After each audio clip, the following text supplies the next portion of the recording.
Hello, you're listening to Digital Disruptors, a PMW mini-series featuring winners from this year's 30 Under 30 Performance Marketing Awards and addressing the gap between this generation and ones that have been in the industry years and years before them. In this episode, I'm joined by Mollie Ellerton, Head of SEO for Hookflash, and Jean Sarunporn, SEO Director of MG OMD. We look at what traditional strategies in SEO work today and which ones we need to leave behind, how marketers are adapting SEO in the age of AI, and even discussed a controversial take or two. So sit back, relax, and enjoy this episode. Mollie, Jean, welcome to the podcast. We were saying just before this recording that the intro is going to be the most awkward part of this episode, so I'm just not going to do an intro. Sounds good. I think that's the best way to approach it. I'm very excited to listen to your perspectives on SEO, and also maybe give some controversial takes at the same time. Maybe we'll push you that direction. So first question is, because you're young marketers, you're still in your 20s, you kind of have a different point of view on SEO than older generations would. Have you ever had a moment where you've had to challenge a more traditional SEO mindset in your work? Yeah, I think it's trying to move away from the more, maybe kind of like traditional, just looking at things like XML sitemaps or like internal linking, for example. There's a lot that's kind of core to SEO, but there's so much that's changing in SEO at the moment. We've got AI, we've got social, and trying to think about it a bit more holistically and moving away from that just quite like SEO tunnel vision and thinking about how do we actually maximize that customer experience through SEO and kind of through those best practices and channeling what the customer will be looking for and understanding that it's not just about appearing in position 1 anymore, because position 1 is just moved like so far down now anyway. It's like, actually, how do we improve that overall experience, which a lot of those more traditional XML sitemaps, like that's just not going to cut it anymore, I would say. So that's been the kind of like, it can be a bit of an education piece, but that is probably one of the like legacy views, I would say. You moved from a bigger agency, from Dentsu to Hookflash, which is more of an independent agency, and you're a team of 14 and you're leading the SEO team. So did you have it where you were able to kind of think of SEO in a non-traditional way a bit more, working in a smaller agency than you would have in a big one, and maybe have been able to introduce new ideas? Yeah, so where I was before was within a really big media agency. We focused a lot on SEO with PPC, for example. Total search was a really big push for us. It still is at Hookflash, but moving to Hookflash, what that's enabled me to do, our disciplines are SEO, analytics, and CRO. We call that experimentation now. It's not just about conversions, but that's allowed me to kind of branch out in SEO and take that more almost customer experience view to the next level through things like testing and kind of tangible optimizations, I would say. And we've got the freedom basically to explore, because we're a small business. We're able to kind of explore what is going to work with our SEO offerings. We're starting to think a lot more about YouTube SEO. We're trying to move a bit more into like organic social as well, looking at TikTok. So we've kind of got that freedom to branch out, and we're very lucky then that we're working with a lot of clients they've got a lot less red tape and they're able to kind of welcome that in as well. So that's been the kind of like, one of the big differences, I would say, moving over to Hookflash. Great. Yeah. And Jean, you're from a bigger agency, you're from MG OMD. Have you found that experience to be a bit more different, and have you been able to introduce newer ideas in your team? I would say it's quite different from what you're describing as well. I would say it's not really because it's a bigger agency per se. I think it depends a lot on the clients themselves as well, of what they allow you to do, what they put priority in, for example. So for my team, we work with mainly huge clients who've been there for ages. So they're more fixated, not really fixated, but they're more used to traditional SEO way as well. So now we're trying to, because SEO has changed so much in the past few years, for example, as you said, there's TikTok, there's YouTube, these are search engines, these are how people are getting that information. We're trying to put this out there and say you need to also broaden your optimization just to make sure that you reach the right audience at the right time where they search. And actually, it's still the same concept. You understand the search intent, you understand what they are looking for, why they're looking for it, what format they're looking for. But sometimes it could be quite challenging when the clients are not really either not have enough resource to focus on it, or maybe it doesn't seem as a big focus of them right now. Sometimes they're focusing on other channels as well, and there's just a lot going on. So it's a bit more challenging to push for those, but I think we're moving in the right direction. And when clients are finding it more challenging, what is your way to kind of convince them? Do you find that they'd rather, you know, have someone with 20 more years experience in the industry that they prefer to listen to, or are they willing to hear perspectives from younger performance marketers? I think I'm quite lucky with the clients that I work with, if I'm being honest, because most of the clients I work with, some of them have been in the industry for like more than 20 years. It was mind-blowing. There was one time we went out for lunch, and one of my clients also mentioned that they started doing marketing since Yellow Pages. Where before the internet exists, before Google exists, so SEO was not a thing back then. Back then I was probably in like primary school or something. But they are very open. I think what usually helps is, as you said, like an education piece, and providing them with data of how users actually behave, because SEO is about users' behavior, or marketing is about users' behavior. You need to understand your audience, but you need to do it in a way that they can digest the information as well, not just be like slides full of graphs and diagrams and data and numbers.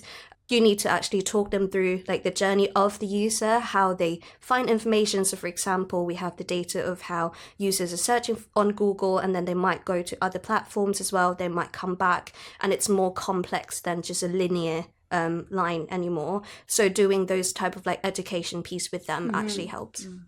And there's a bit of a difference between the way that young performance marketers and kind of more experienced performance marketers view what is the successful sort of campaign. And I think younger ones are a bit more focused on getting faster results, while the ones that are older focus more on just like long-term growth and sustainability.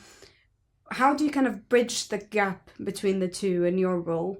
SEO is such a funny one because everyone will always say that SEO needs time is the difficulty. And I think the challenge quite often is clients will kind of understand that, and they'll kind of be okay with the fact that it might take a while for the results to show through. But obviously as a business, we want to be driving results very quickly, and they still want to be seeing something, but we're very much at the mercy of Google. So I think the way that like we would approach it is trying to kind of finding that balance of where is the low-hanging fruit, what can we go after really quickly that will drive results. That I think building that trust is a really key one as well, to almost go back to the other question too, because if they're not seeing anything for a long time, then they've almost not got enough to base that trust off, and that relationship, like it is kind of about building that relationship and building that trust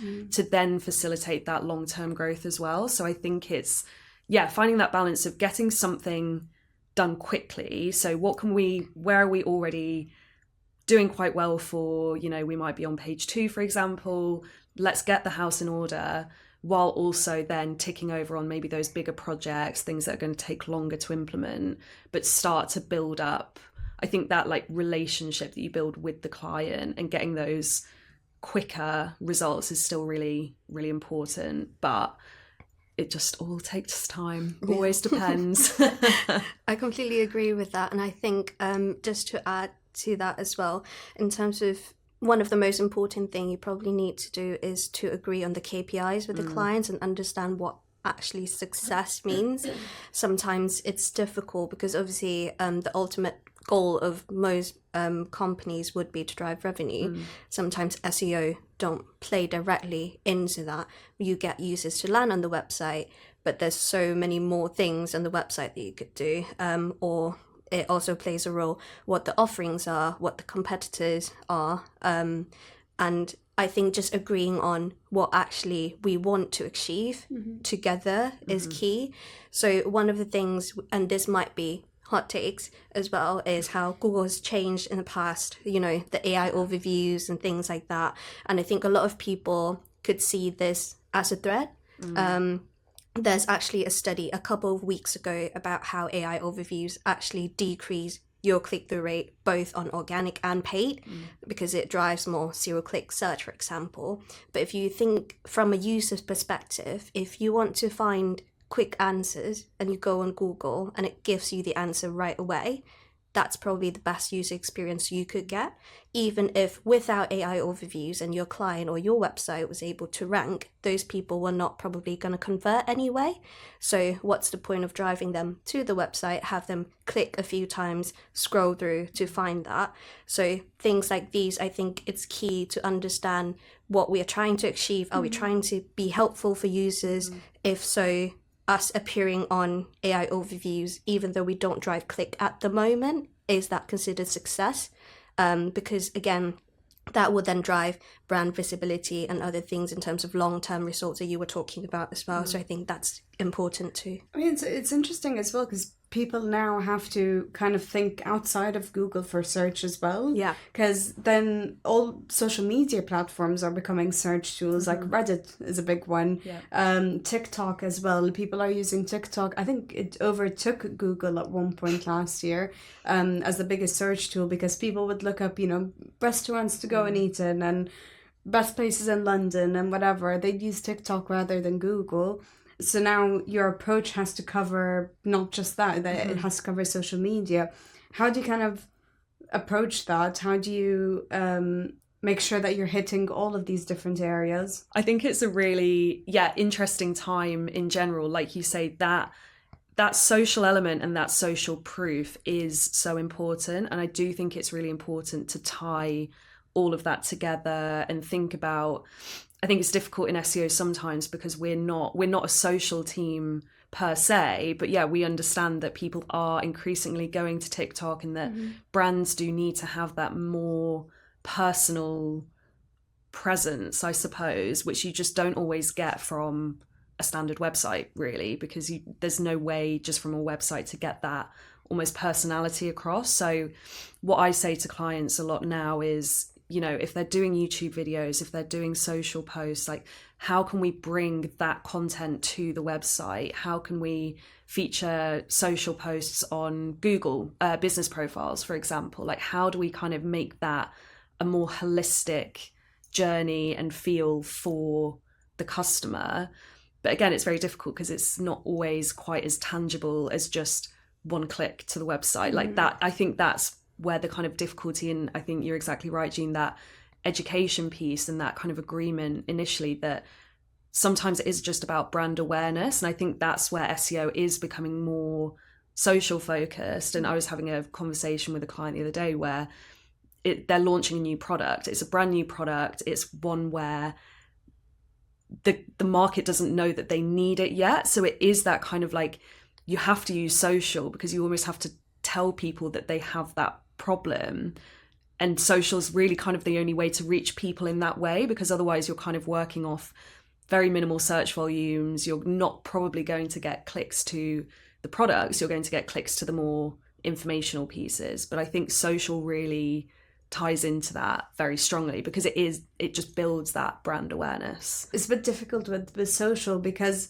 there's the idea that maybe it's moving towards that and you kind of need to not focus on Google anymore. But at the same time, when you think about, for example, I'm in my 20s and yes, I do use social for search. Like I do use TikTok a lot and Instagram, but my parents, they'll still use Google. They'll 100% use Google. They don't care about social. And that's a whole generation that you'd be missing out on if you choose to just focus your strategy on social. And I think that's where, you know, younger performance marketers in the industry can bring that perspective where they can say not just one or the other, but you know, explore both and see how to make your strategy a bit more flexible to cover everything and just adapt to everything. Yeah, I would completely agree with that. And I think we can also take these platforms as well and understand how they're moving to understand what users actually want, because the goal of their platform is to serve users. So the changes they are making is to make sure that users continue using their platforms. And what I found really interesting is how these platforms have changed in the past year and how they influence each other. A lot of people would say new platforms like YouTube and TikTok, they shape Google, but actually it works the other way around as well. So for example, you can see TikTok started off with short form video, and then now they are allowing users to post up to like, I think 10 minutes video like YouTube, and YouTube is adapting short form video in vertical format like TikTok, like YouTube Shorts.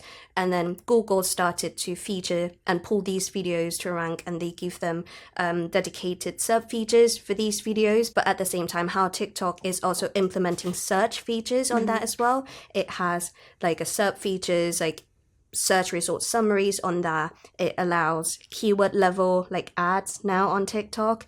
So it influences each other, and I think at the end of the day, it just goes back to they all just try to serve users and give them what they want. And as you were saying, it's not like users just pick one favorite search engine and they go with that for the rest of their life for all of their queries. So for example, for me, if I want to look for restaurants, I would look on TikTok because I want to see images of the food. I want to hear reviews.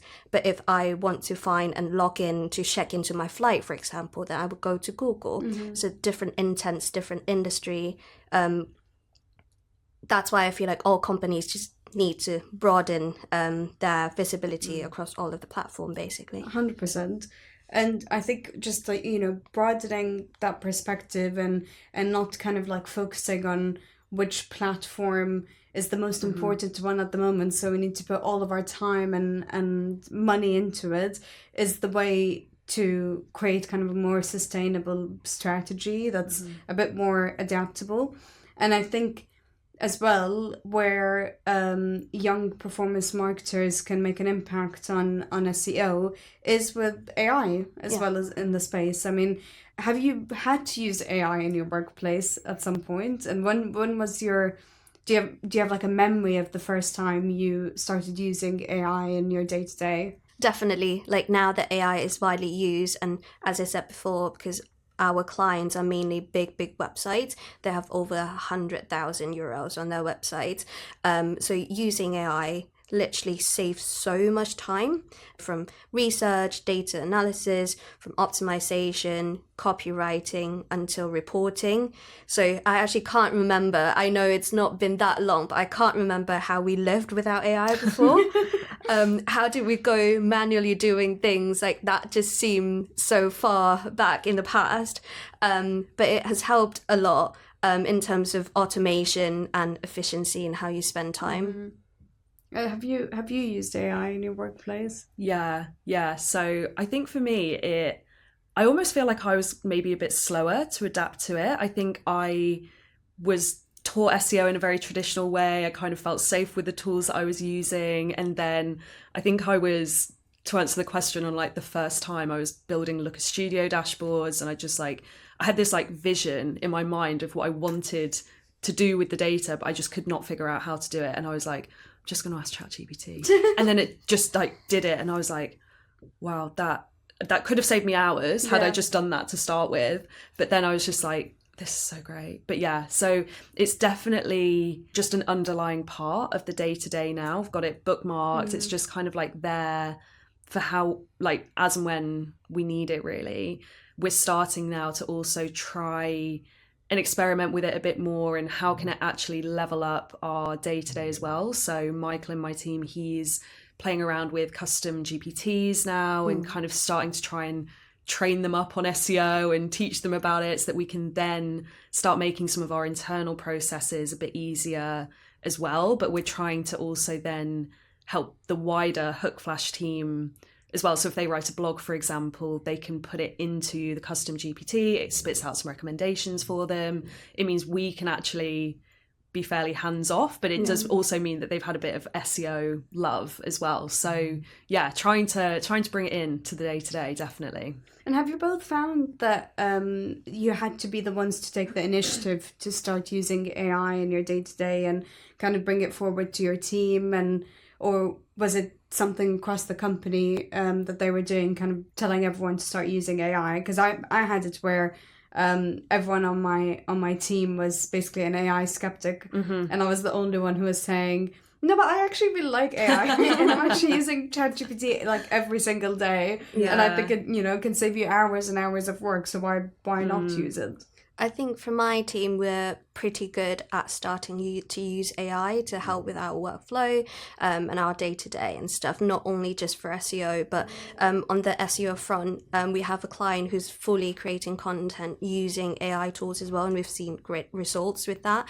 The adoption period could be a bit challenging. You probably need to handhold them a little bit and making sure that you reassure them that your data is not going to leak. We have these blah, blah, these things are put in place. There's QA process and stuff like that. But as you were mentioned, that you could train a custom GPT, you could literally put in the brand guidelines, the tone of voice, everything in there. You can put in your SEO data, what you want them to do. Basically, it's like having another member in your team that have gone through onboarding, so now could provide you with like quite a high quality starting point. It will never be the end product. We're not going to lose our job completely.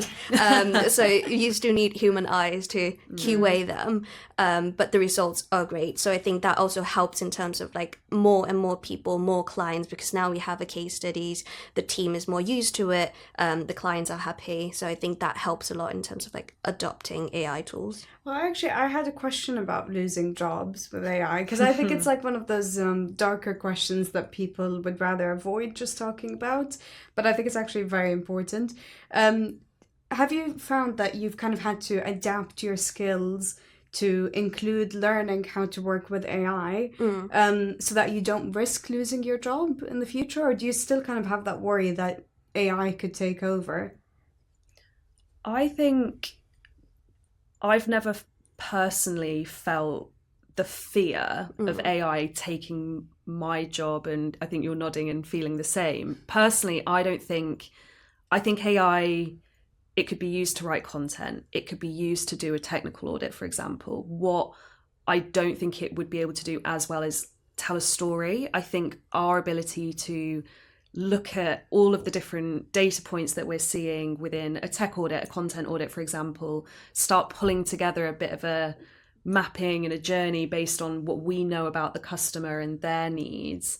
And I think that personal element goes a long way. And I think it has to be part of our day-to-day, and it can make things so much quicker. We're kind of hoping that it can like automate tech audits for us and give us more time to then be strategic. I don't believe AI at this point would be able to do that, is my personal view. I completely agree with that. I think it's more about us shifting our focus to a more strategic things, and then the mundane stuff that we used to do in the past, we just give it to AI. So if maybe you are someone who only do just what you were told to do, you were only doing the main boring task, maybe just copying and paste things on Excel sheets or something, then you might be scared of, AI tools coming into play.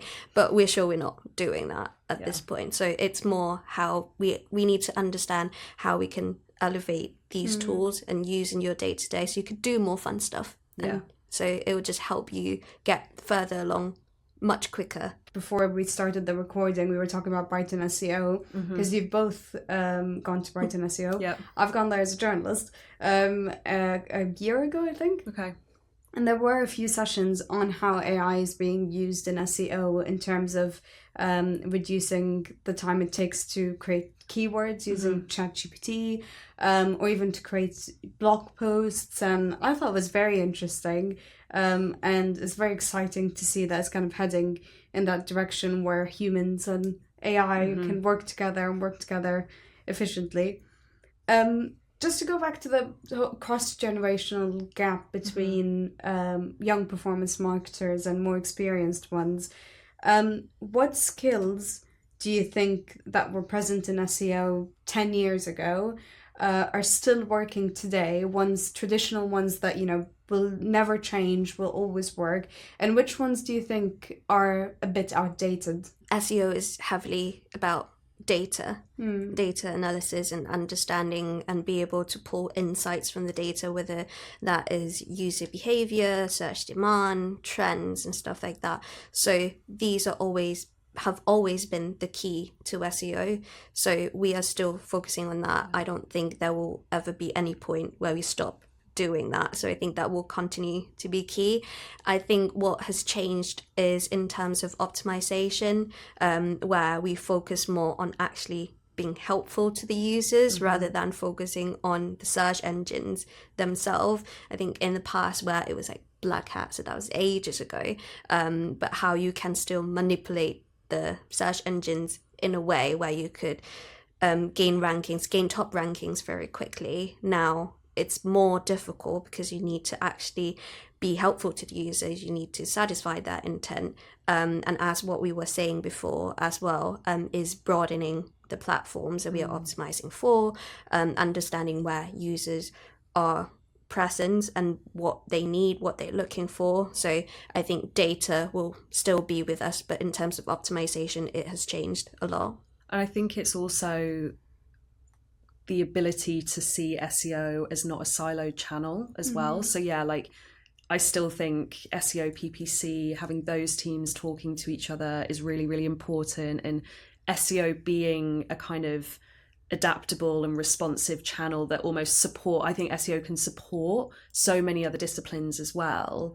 And being able to kind of view it as a kind of smaller part in a bigger machine, I suppose, and being able to share that data across different channels. And yeah, moving away from just hyper focus on the website is still super important, but yeah, I completely agree, that customer experience and that journey is also such an important part. And I feel like that's what's been the most tangible with the clients as well, because it's feeding in to the client's priorities, not just, how many clicks did we get? Like how it's all so much bigger than that. Yeah, I think just one thing to add on that as well, you mentioned synergy between different channels. That is very key. And I'm glad you brought that up. I think all agencies or SEO team need to work with other teams, because it would never work in silo. We can both help each other out. So social channels, campaigns and stuff like that, it can help SEO, like social signals, search lift, brand visibility can feed into SEO performance. But at the same time, the data, again, that we have access to, it is more than just what terms users are typing in on Google.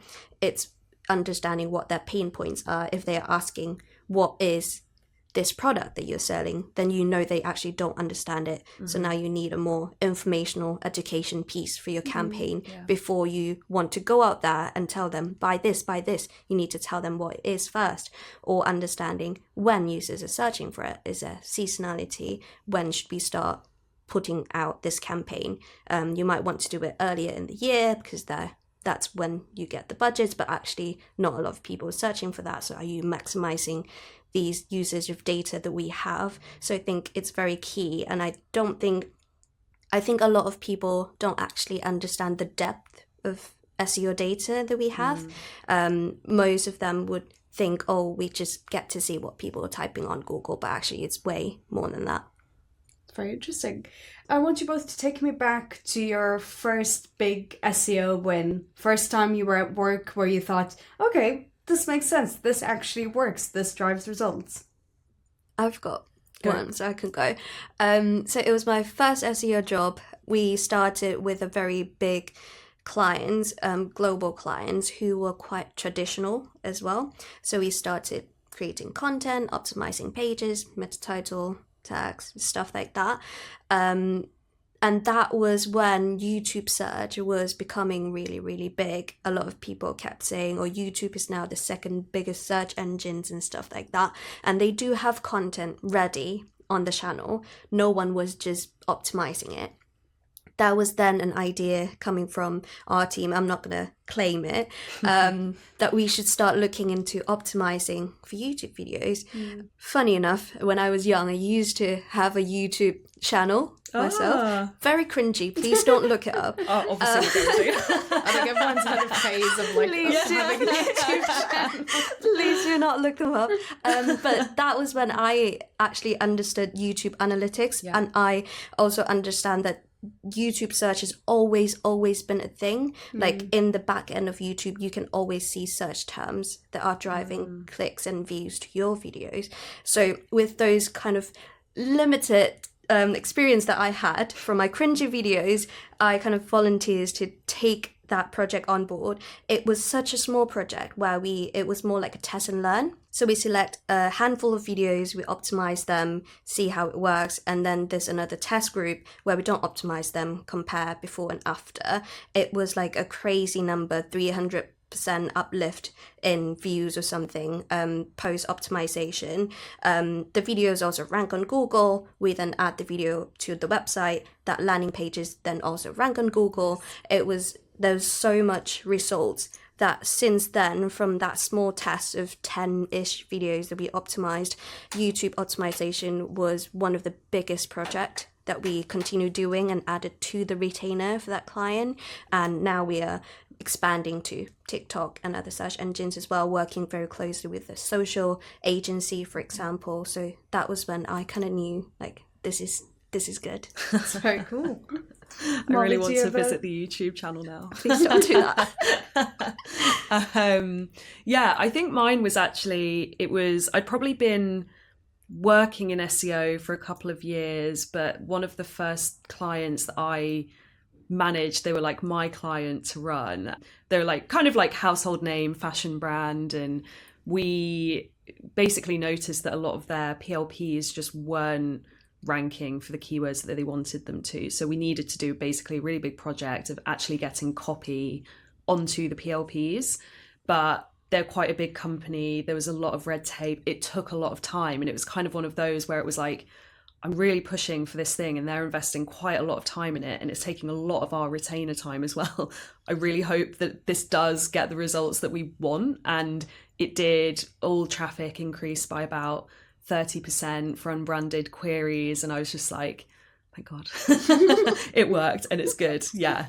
So I was really happy with that one. You're not just doing it for nothing. Yeah, well, no, that's it. You know, it's like a lot of work went into it. So it was like, and it was all getting translated. It was like this whole thing, and I was just like, please. I want to talk about trends as well in SEO, because one of them is local SEO, which actually that was also Brighton SEO, first time I heard of that. And I wanted to ask if you think people actually care about it, or is it something that's just like one of those terms of this is becoming one of the most trendy things to do right now? I think local SEO is so important, and I think it's really interesting as well because it's a slightly different set of customers as well. Although it does still embody content and technical best practices, it is so important. And I've been quite almost surprised with some clients that I've worked with who they have a local presence, but they're not managing it effectively at all. They're not able to report on success at the kind of more location level. They're not using the likes of Yext, Uberall, for example. It's just this kind of beast that isn't being managed particularly well. And I am such a big believer in local SEO and what it has to offer. I think the difficulty with it can be, though, as we kind of have already said, the fact that it won't always result in a click, because a lot of the time people are looking for addresses, phone numbers. They're not actually looking to visit your website. So it is very, again, brand awareness based, impression based, but if you're not there, your competitor is. And so it's so important, so important. I think with local SEO, it's interesting because I think just in general with performance marketing, one of the biggest trends for this year and going forward is personalization. That's how you connect with your consumers, and I think local SEO is hitting that personalization because people are going to go on the websites and see like, okay, this caters to me, this actually caters to what I'm interested in, and it's not just, you know, for everyone. Yeah, 100%. I would completely agree with both of you on that. And also you could just again use data to just show how important local SEO are. We've got one kind of car related client where if you do keyword research, one of the first few things at the top that will come up is X in location. So you would see London, Twickenham, stuff like that, and the search volume is huge. So with that alone just proves how important it is that you make sure your presence is actually optimized on that, because if not, as you said, competitors are just going to take that. And besides local SEO, do you find other trends to be very important for this next year, or are there any ones that you don't want to have around anymore that you're a bit kind of tired of? I think not really a SEO trends per se, but what I think we would move away from this year is how we keep saying things like, oh, ChatGPT search or stuff like that is going to replace Google. I think it's the same trends that happened every now and again, where when YouTube first started being more search led, we were saying, oh, YouTube might replace Google, now TikTok might replace YouTube, now ChatGPT might replace search engines again. I think again, going back to the topics we were discussing about, nothing is going to replace anything. They're not going to replace us. They're not going to take away our job. ChatGPT is not going to take away Google as a search engine. We just need to make sure that we broaden our visibility across these platforms. I mean, also with like ChatGPT, I think people need to remember that AI is, you still need to fact check AI. So whatever you end up searching on ChatGPT, you're still going to end up going to Google just to verify it, or going to whichever other platform to end up verifying it. So I don't think it would replace Google either, and I think it's kind of a lack of education there a little bit around AI and skepticism as well that can make people kind of believe that it would just replace everything when I don't really see it that way. Yeah, agreed. I have a potentially controversial one. Potentially. I don't know if you'd call it a trend necessarily, but I think it's a legacy SEO optimization, which is backlinking. I just am tired of quantity of backlinks being a focus in some agencies, and that the clients are kind of, they just want quantity of backlinks. I am just so tired of it, and I would love in 2025 for it to not be a thing anymore. I see so much power in offsite SEO, digital PR, quality backlinks, amazing. But if as a brand, if there are any brands listening, you are just going after quantity of backlinks, it has to stop. Well, that is actually a perfect segue to the game we have for the end of the episode. Oh, wow. As if I knew. We're going to be playing Myth or Fact, SEO edition. Okay. And I'm going to start from the bottom because this relates exactly to your point. You can rank without a single backlink. Myth or fact? I would say fact. You can rank without a single... Yeah, fact. Yeah. It is a fact. So it's John Mueller from Google. He confirmed that while backlinks are important, Google can rank pages without them, especially if the content is highly relevant and well optimized for search intent. Yeah, that's exactly your point, where they shouldn't focus on it so much and focus on the amount of backlinks. It's about the quality at the end of the day. SEO is a one-time task. Once you rank, you're done. Myth or fact? I wish. Yeah. Myth. Why do you think that? It's never once and done with SEO. So much is changing. I mean, we've talked basically for the last 45 minutes about how much it's changing and algorithm updates, everything else. Like, there's so much going on. You don't know what trends are going to come about, how your customers might start interacting with your website. Developers might do something to your website that's going to impact your organic. There's so much, and I just think SEO as a one-off is so great for like giving you a feel for where you are at, but long term, that kind of like strategic partnership is where you'll get the most value. And I think that is also ties into how users are changing every day. I think one main example that is so clear that always work is if you go on like Google Trends, for example, look for two terms, internet marketing and digital marketing, and you will see a clear one graph going down, where in the past users keep saying internet marketing because internet was a big thing back then, new cool term, and now it shifted. You will see a clear shift of digital marketing actually replacing that. So if you think about how users search are changing every single day, and you do SEO as a one-time thing, you could rank for a period of time, but then that will not work in the long run. And why would you want to spend resources and investment on something that would only work for a short period of time? So I think it's about continue to optimize and understanding the change in landscape and change in user behavior. Long-term and sustainable is the goal. Yeah. Long-tail keywords can be more valuable than short-tail keywords.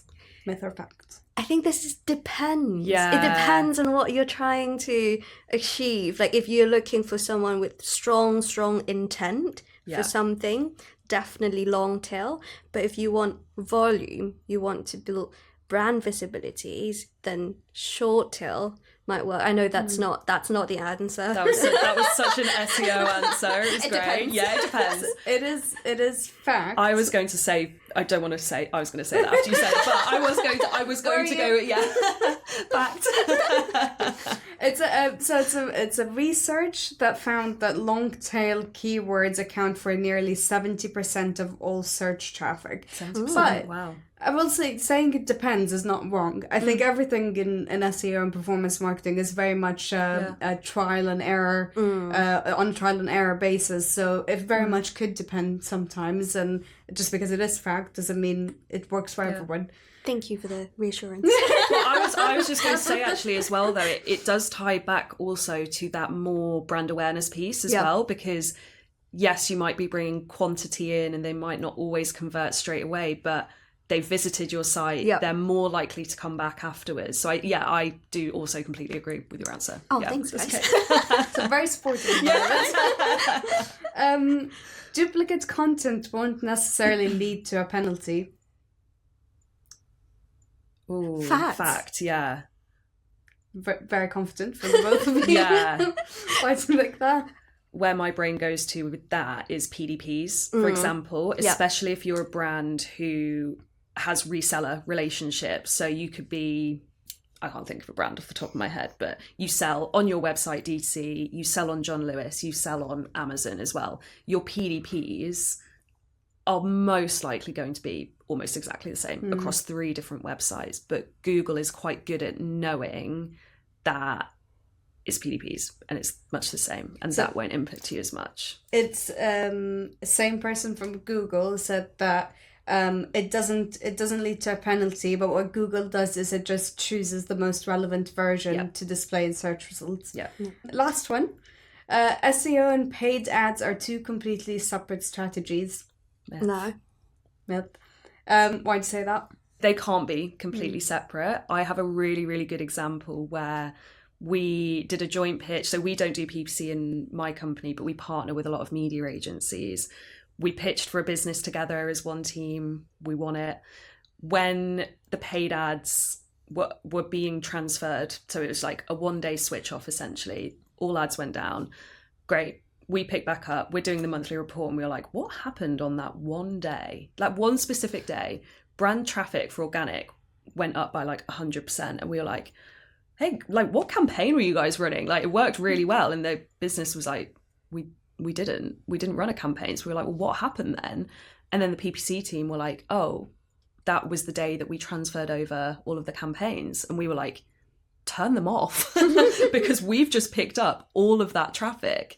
But if we hadn't had that conversation, the client would have still been bidding on brands. We've just completely, with 1 day's worth of data, switched off brand that they can now reinvest into generics. But without us being there to support with that conversation, that cost saving, that efficiency wouldn't have happened at all. So I just don't think there's a way that they can be separate.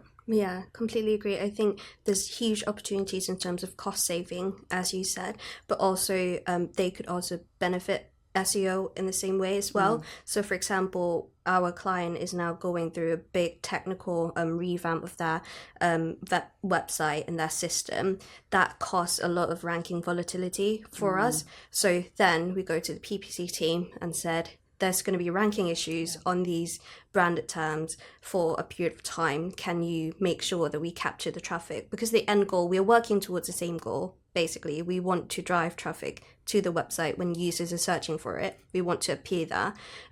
If organically we can't do that, PPC can come into play. If we are doing that, then they could reinvest that money somewhere else. Yeah. Well, that was all the myths and facts for the game we had at the end. Did we pass? Yeah. Both passed for flying colours. You're both SEO experts. Thank I'm goodness. not so much an SEO expert. I did have to research all this.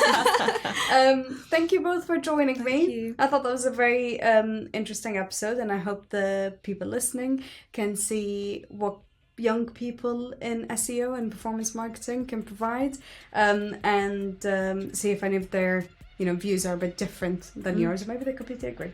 Thank you both. Thanks for having Thanks so me. much. Thank you for listening to Digital Disruptors. New episodes of the mini-series will continue to come out fortnightly alongside the main show, Performance Marketing Unlocked. So make sure to stay tuned, and I'll see you next time. This episode was produced by Nav Pal, Studio Manager at Haymarket.